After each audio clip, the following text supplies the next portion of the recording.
அப்ப யோபு என்ன சொல்லுகிறார்? ஆராய்ந்து முடியாத பெரிய காரியங்களையும் எண்ணி முடியாத அதிசயங்களையும் அவர் செய்கிறார். ஆராய்ந்து முடியாத பெரிய காரியங்களையும் எண்ணி முடியாத அதிசயங்களையும் செய்கிறவர். அது என்ன ஆராய்ந்து முடியாத பெரிய காரியம்? நினைச்சு பார்க்கவே முடியாது. இங்கேருந்து சூரியன் எவ்வளவு தூரம் தெரியலையா? பல கோடி மைல். இங்கே எர்த்துலேருந்து பல கோடி மைல். இந்த ஸ்டார்லாம் பார்த்துருக்கீங்களா? ஸ்டார் சூரியனோட சின்னதா பெருசா? சொல்லுங்க, சின்னதா பெருசா? பெருசா? சூரியனோட பெருசா? ஏன் அப்படி சின்னதா தெரியுது? சூரியனோட பல கோடி மைல் தள்ளி இருக்காது. நீங்க பாருங்க, தேவன் செய்ததை நீ ஆராய்ச்சி பண்ணி கண்டுபிடிக்க முடியாது. இங்கேருந்து ஒரு 3 லட்சம் 4 லட்சம் கிலோமீட்டர் தான் 3. அதுக்கு போறதுக்கே தையத்தக்கன்னு குதிக்கிறான். 3க்கு போயிட்டோம். அப்ப அதை விட பல கோடி மைலுக்கு அப்புறம் சூரியன் இருக்கு. சூரியனும் ஒரு நட்சத்திரம் தான்றாங்க. அதுக்கப்புறம் நீங்க பாத்தீங்கன்னா சூரியன் எவ்வளவு பெருசுனா, நம்ம எர்த்த மாதிரி 1 லட்சம் எர்த்த வந்து சூரியன் வைக்கலாமா, அந்த அளவு பெருசா. ஆனா அதுதான் சின்னதான். மேல உள்ளதுல அதை விட பெருசெல்லாம் இருக்கு. கிரியேஷனை பாத்தீங்களா? கிரியேஷன்ல இன்னொன்னு சொல்றேன் பாருங்களேன். வெளிச்சம் உண்டாக கடவுது என்றார், வெளிச்சம் உண்டாயிற்று. வெளிச்சம் நல்லது என்று தேவன் கண்டார். வெளிச்சத்தையும் இருளையும் தேவன் வெவ்வேறாக பிரித்தார். வாசிங்க. தேவன் வெளிச்சத்துக்கு பகல் என்று பெயரிட்டார், இருளுக்கு இரவு என்று பெயரிட்டார். சாயங்காலமும் விடிய காலமும் ஆகி முதலாம் நாள் ஆயிற்று. அப்ப முதலாம் நாள் என்ன உண்டானது? வெளிச்சம்.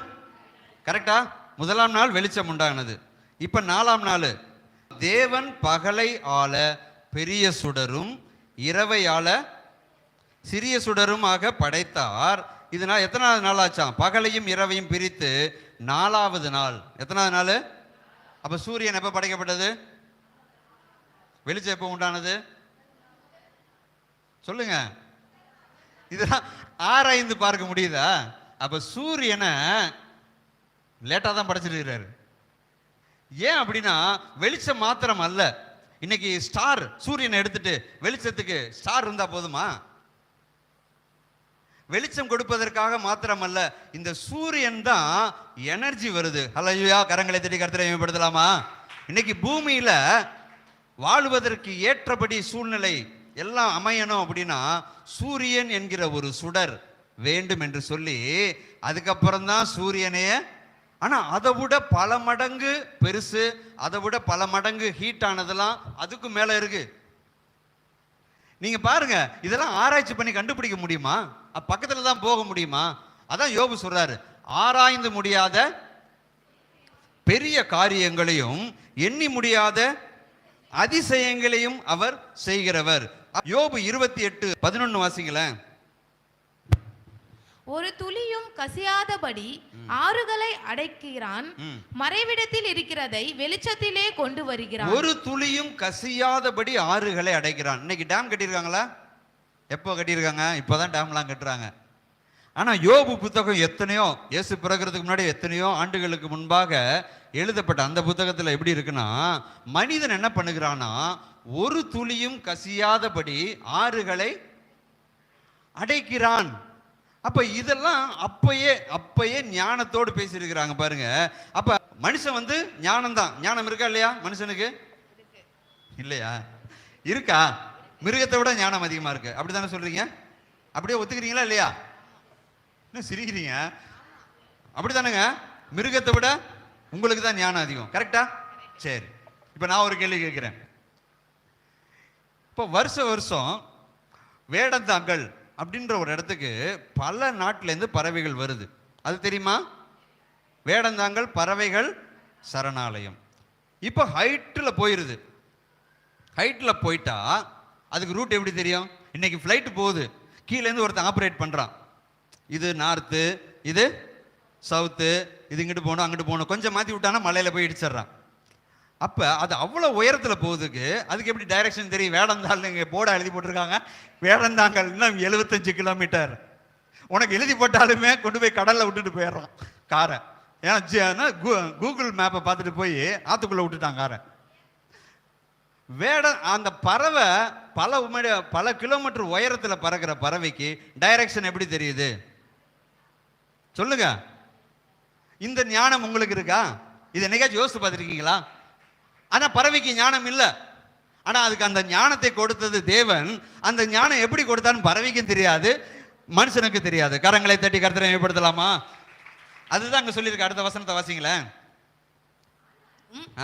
ஞானம் கண்டெடுக்கப்படுவது எங்கே? புத்தி விளைகிற இடம் எது? ஞானம் எங்கேருந்து வந்துச்சு அதுக்கு தெரியாது. நாய் குட்டி போடுது. குட்டி போட்டோன்னா நீங்க கொண்டு போய் எடுத்து வச்சிருந்தா பால் குடி நாய்க்குட்டிக்கு அறிவுரை சொல்றீங்களா? அதுவாகவே குடிச்சிருதா? தெரியலங்க. நாய் வளர்க்குறேன் எனக்கு சொல்லுங்க. அதுவே குடிச்சிருமா? இல்லை நம்ம கொண்டு போய் இந்த நாய்க்கு பால் குடிக்கணும் சொல்லணுமா? நம்ம பிள்ளை பிறக்குது இல்ல, பிறந்து அதுவும் ஆட்டோமேட்டிக்காக எந்திரிச்சு போய், இது யாரு ஞானம் அதிகம்? ஆனா நாய்க்கு ஞானம் கிடையாது. அதுக்கு அந்த ஞானம் எப்படி வருதுன்னு தெரியாது. கரங்களை தட்டி கர்த்தரை மேம்படுத்தலாமா? வயிற்றுக்குள்ள இருந்தது வெளியில வந்தோன்னே யாராச்சும் அட்வைஸ் பண்றாங்களா? என்ன ஞானம் அது? அதுதான் தெரியாது. அதனால தேவன் அவ்வளவு பெரிய ஞானம், ஒவ்வொன்றுக்கும் ஒவ்வொரு ஞானத்தை வைத்திருக்கிறார். கழுகு அதெல்லாம் பறங்கும், கரெக்டா தெரியும் எங்க இறை இருக்குன்னு. அவ்வளவு கிலோமீட்டர் உயரத்துல இருந்து கழுகு கண்ணு கிளியரா தெரியுது. உங்க கண்ணுக்கு என் கண்ணுக்கும் தெரியுமா? தெரியாது. ஆனா கழுகு நம்மை விட ஞானியானா கிடையாது. ஆனா அதுக்கு எப்படி ஞானம் இருக்கு என்பது அதுக்கும் தெரியாது, நமக்கும் தெரியாது. கரங்களை தட்டி கர்த்தரை மேம்படுத்தலாமா? அப்ப எல்லாத்துக்கும் ஒண்ணு இருக்கு. கரண்ட் ப்ரொடியூஸ் பண்ற மீன் இருக்கு, தொட்டா சாக்கடிக்கும் அந்த மீன். கரண்ட் ப்ரொடியூஸ் பண்ற மீன். நம்ம கரண்ட் ப்ரொடியூஸ் பண்ணது எவ்வளவு கஷ்டப்படுறோம். ஆனா அது ஆட்டோமேட்டிக்கா கரண்ட்டை ப்ரொடியூஸ் பண்ணுது. அப்ப அது ஞானியா? இல்ல. அது எப்படி ப்ரொடியூஸ் பண்ணுது தெரியாது, அதுக்கும் ஞானம் கிடையாது. ஆனா அது ப்ரொடியூஸ் பண்ணுது. ஏன் தெரியுமா? நீயும் நானெல்லாம் பார்த்து, அப்பா தேவன் எவ்வளவு பெரிய ஞானி, நான் ஒண்ணுமே இல்லை ஆண்டவரே அப்படி உன்னை தாழ்த்துவதற்காகத்தான். நம்மை நாமே தாழ்த்த வேணும், அவ்வளவுதான். இன்னைக்கு கொஸ்டின் கேட்போம், ஏங்க தேவன் உண்மையா இருந்தா நல்லவனுக்கு ஏங்க பாடு வருது? தேவன் உண்மையா இருந்தா ஏங்க குழந்தைகள்லாம் மறிக்கிறாங்க? இந்த மாதிரி கொஸ்டின் கேட்டுட்டே இருந்தா இருக்க வேண்டியதான். உனக்கு ஞானம் கிடையாது. யோபு என்ன சொல்றாருன்னா, என் வாழ்க்கையில எது நடந்தாலும் அதை தேவன் சரியாத்தான் பண்ணுவாருங்கிற விசுவாசம், அதுதான் ஞானம். அதான் போன வாரத்தில் பார்த்தோம், கர்த்தருக்கு பயப்படுதலே ஞானத்தின். எவ்வளவு ஞானமா நம்ம பாடியை கிரியேட் பண்ணியிருக்காரு தெரியுமா? நம்முடைய ரத்த நாளங்கள்லாம் எடுத்து, போன வாரம் சொன்னதை திருப்பி சொல்றேன், போன வாரம் சரியா வந்திருக்க மாட்டீங்க சில பேர். அந்த ரத்த நாளங்கள்லாம் கலெக்ட் பண்ணி, இங்கே ஒயர் இருக்குல்ல, இந்த ஒயரெல்லாம் கலெக்ட் பண்ணால் எவ்வளோ தூரம் வரும்? ஒரு 2 கிலோமீட்டர் 3 கிலோமீட்டர் வரும். ஆனால் ஒரு மனிதனுடைய பாடியில் உள்ள ரத்த நாளங்களை எடுத்து அப்படியே கனெக்ட் பண்ணிட்டு போனீங்கன்னா, இந்த பூமியை ஒரு வாட்டி சுற்றி, இன்னொரு வாட்டியும் சுற்றி, இன்னொரு வாட்டி பாதி வந்துருமா. கரங்களை தட்டி கருத்தை மேம்படுத்தலாமா? அவ்வளவு பெருசு உள்ள தூக்கி வச்சிருக்காருப்பா இந்த உடம்புக்குள்ள, ஒரு ஆளுடையது.